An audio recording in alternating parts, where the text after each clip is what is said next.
¿Sabes qué es un trabajador de campo? Aquí te lo explicaremos. Bien, según el artículo 279 de la Ley Federal del Trabajo, nos dice que los trabajadores de campo son los que ejecutan las labores propias de las explotaciones, tanto agrícolas, ganaderas, acuícolas, forestales o mixtas, al servicio de un patrón. Los trabajadores en las explotaciones industriales o forestales se regirán por las disposiciones generales de esta ley. Los trabajadores de campo pueden ser permanentes, eventuales o estacionales. ¿Qué es un trabajador eventual? Según el artículo 279 bis, trabajador eventual de campo es aquel que, sin ser permanente ni estacional, desempeña actividades ocasionales en el medio rural, que puede ser por obra y tiempo determinado, de acuerdo a lo que establece en la presente ley.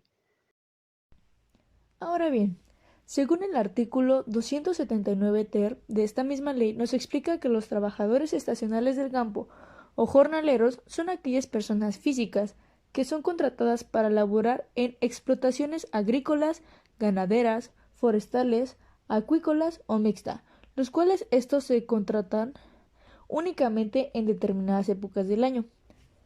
Los trabajadores pueden ser contratados por uno o más patrones durante un año, por periodos que en ningún caso podrán ser superiores a 27 semanas por cada patrón. Este mismo artículo nos dice que no se consideran trabajadores estacionales de campo los que laboran en empresas agrícolas, ganaderas, forestales, acuícolas o mixtas, que adquieran productos de campo para realizar actividades de empaque, reempaque, exposición, venta o su transformación a través de algún proceso que modifique su estado natural. El artículo 279 cuarto nos especifica que el patrón llevará un padrón especial de los trabajadores contratados por estacionales, para registrar la acumulación de estas a fin de establecer la antigüedad en el trabajo, y con base a la suma de estas calcular las prestaciones y derechos derivados del tiempo sumado de trabajo. Encontramos en esta ley que nos habla de dos trabajadores, los trabajadores eventuales y los estacionales.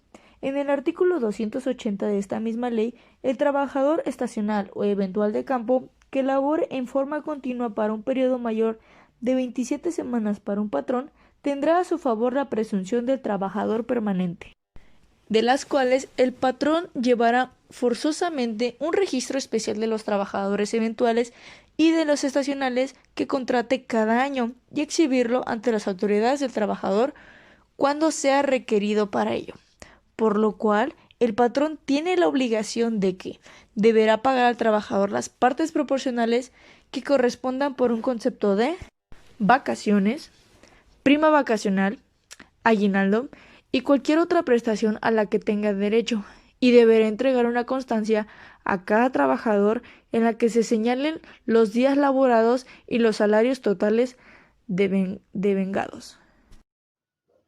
¿Quién establece los salarios? La Comisión Nacional de los Salarios Mínimos fijará los salarios profesionales de los y las trabajadores de campo debido a tomar en consideración, entre otras, las circunstancias siguientes. Uno, la naturaleza, cantidad y calidad de los trabajos. 2, el desgaste físico ocasionado por las condiciones de trabajo. Y 3, los salarios y prestaciones recibidas por los trabajadores de establecimientos y empresas dedicadas a la producción de productos agrícolas. Esto señalado en el artículo 180 bis de la Ley Federal del Trabajo.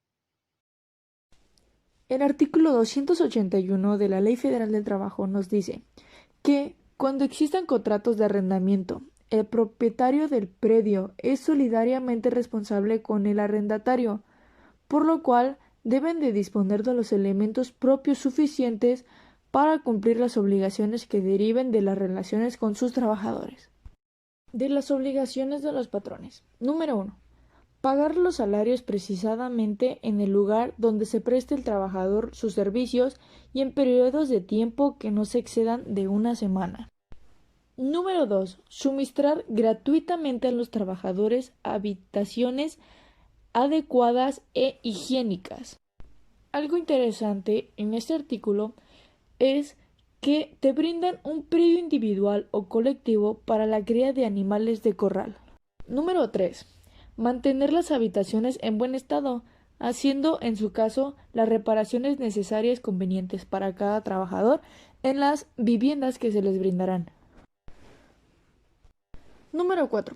Proporcionar a los trabajadores agua potable y servicios sanitarios durante la jornada de trabajo. Número 5.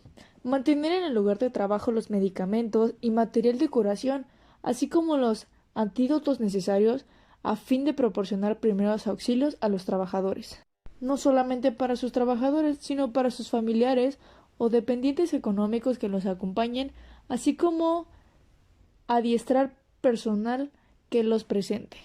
Número 6. Proporcionar a los trabajadores y a sus familiares que los acompañen asistencia médica a los traslados al lugar más próximo en el que existan servicios médicos. Número 7. Proporcionar gratuitamente al trabajador como a sus familiares medicamentos y material de curación. Los trabajadores estacionales disfrutarán de esta prestación por el tiempo que dure la relación laboral, así como que los trabajadores estacionales también deberán contratar un seguro de vida para sus traslados desde los lugares de origen a los centros de trabajo y a los posteriormente en su entorno. Octavo, permitir a los trabajadores dentro del predio tomar en los depósitos acuíferos el agua que necesiten para sus usos domésticos y de sus animales de corral, la caza y la pesca para sus usos propios de conformidad con la disposición que determine la ley. El libre tránsito por los caminos y veredas establecidos siempre que no sea en el perjuicio de los sembradíos y cultivos. Celebrar en los lugares acostumbrados sus fiestas regionales. Fomentar la creación de cooperativas de consumo entre los trabajadores. Fomentar la alfabetización entre los trabajadores y sus familiares. El Estado garantizará en todo momento el acceso a la educación básica de los hijos de los trabajadores estacionales de campo o jornaleros. Proporcionar a los trabajadores de forma gratuita transporte cómodo y seguro de las zonas habitacionales a los lugares de trabajo y viceversa. Utilizar los servicios de un intérprete cuando los trabajadores no hablen español. Brindar servicios de guardería a los hijos de los trabajadores. Impartirles capacitación en el trabajo para el uso de los medios y equipos de seguridad y protección para el trabajo. Está prohibido por parte de los patrones. Número 1. Permitir la entrada a vendedores de bebidas embriagantes. Número 2. Impedir la entrada a los vendedores de mercancías o cobrarles alguna cuota. Número 3. Impedir a los trabajadores la crianza de animales de corral en el periodo individual o colectivo, destinado a tal fin, a menos que éste perjudique a los colectivos o cualquier otra actividad que se realice en las propias instalaciones del centro de trabajo. Estas tres prohibiciones por parte de los trabajadores están estipuladas en el artículo 284 de la Ley Federal del Trabajo. Los trabajadores de campo están en el capítulo octavo de la Ley Federal del Trabajo, los cuales abarcan el artículo 279 al artículo 284.